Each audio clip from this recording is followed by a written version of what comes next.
I would like to share with you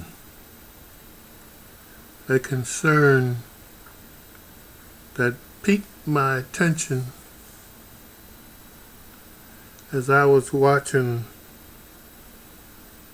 the CBS This Morning Show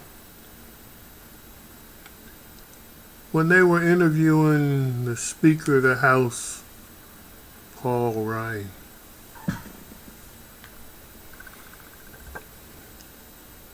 As I listened to the Speaker share his vision of where things should be, I felt a sense of guilt that I had to go vote for either Donald Trump, Ted Cruz, or John Kasich in the Delaware GOP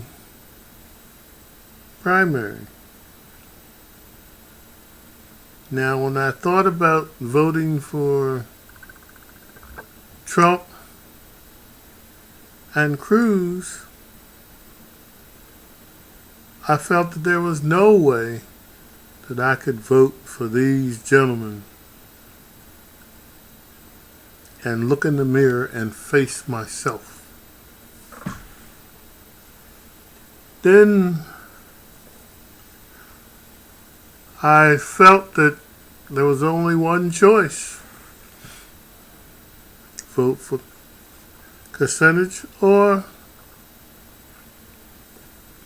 not vote at all. And if I didn't vote at all, that's like giving a vote to Trump or Cruz. So I decided I would vote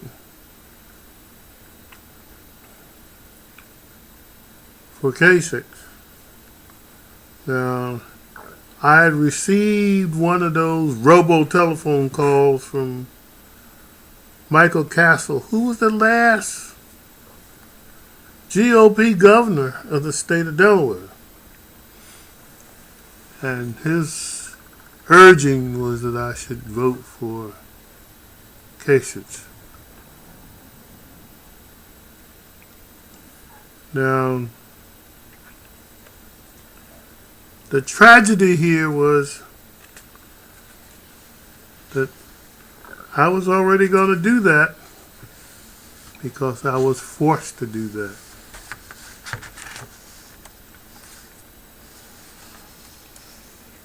However, I find myself trying to ascertain while Kasich is still continuing to run. Mathematics says that he's not going to win. There's no way. Now, we can get into the whole debate of contested convention and all of that. But I think if you move aside the whole concept of a contested convention and if Trump wins, then the Republican candidate will most likely get clobbered by Secretary Clinton. She's going to dust them away. They know that. So with Kasich still running, I ask myself, what makes sense? What really gets us to understanding what's going on behind the scenes? When we stop thinking about who won the most electoral votes for these state conventions, for the primaries, the real one is when we start looking at the general election and who's going to make the most votes. The bottom line for that general election is in order to be elected president, one of these candidates got to come up with 270 votes, electoral votes. I notice I did not say have the top vote turnout. I said electoral votes, because you can have the popular vote and not have the electoral vote, but the electoral vote is what's going to elect the next president of the United States. Now, so that means then that the Republicans are doing everything they can to keep Secretary Clinton from getting those 270 electoral votes, because if they can pull that off, that then would pop the election of the president into the U.S. House of Representatives, and also the election of the vice president into the U.S. Senate. So, if they were able to do that, then it would be ideal to bring along Paul Ryan. Now, when you listen to Ryan, in my opinion, he came across very smooth and clearly as a person who's been in power.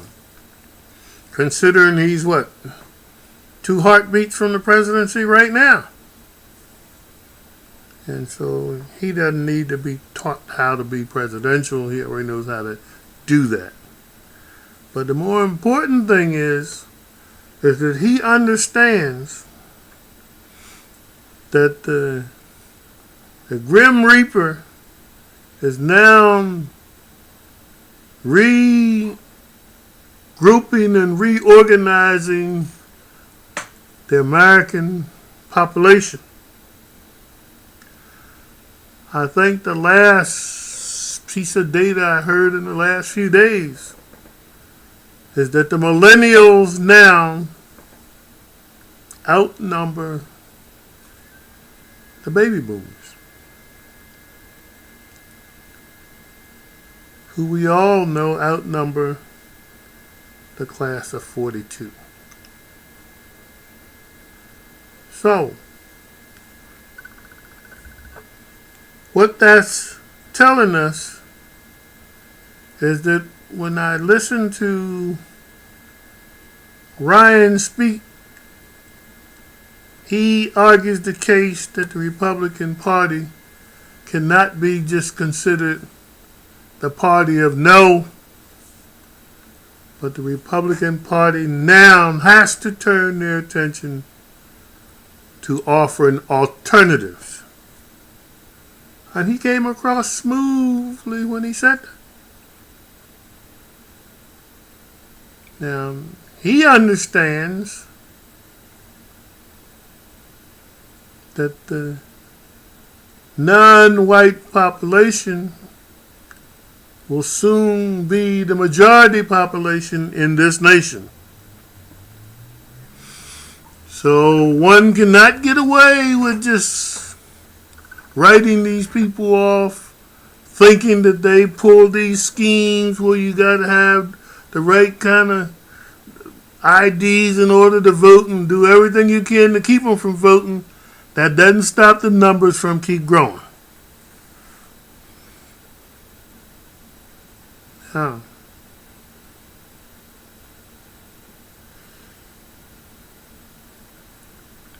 when I think about Donald Trump, he clearly established his racism credentials when he was one of the big birther people and he wanted to make certain that everybody understood that President Obama was an African American and that no African American should be president of the United States of America. He knows how to play the euphemism game. And he did it through birther. All sorts of pressure on the president. Him and that whole mindset back here was to make certain that no matter what the president did, they would not allow him to be successful easily. Although the president got smart and he learned how to go around them.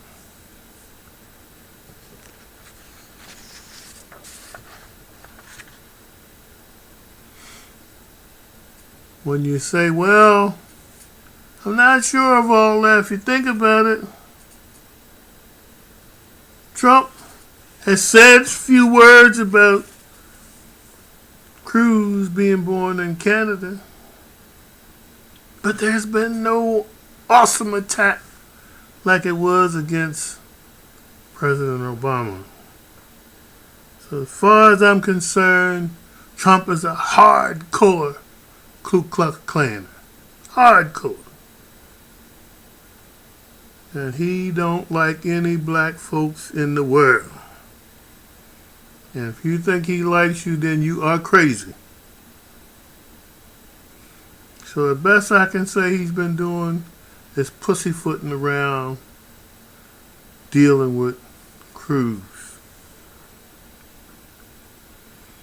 So in my opinion, Trump is the poster child for racial hate in the United States. He's the poster child. But his kind of thinking is on the way out, considering, as I repeat what I was telling you earlier, the millennials are now displacing the baby boomers as the majority population. Thus, my guess is the GOP is ready to use some scheme with electoral votes to make Paul Ryan the next president of the United States. Imagine if they had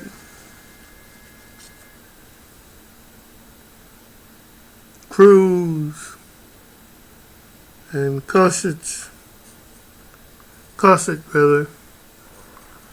running on a third party ticket and perhaps even try to get Bernie Sanders to run as a third party candidate with the goal of preventing Secretary Clinton from getting 270 electoral votes. So, what I say to you tonight is the Democratic Party must keep their eye on the schemes and not permit any underhanded stuff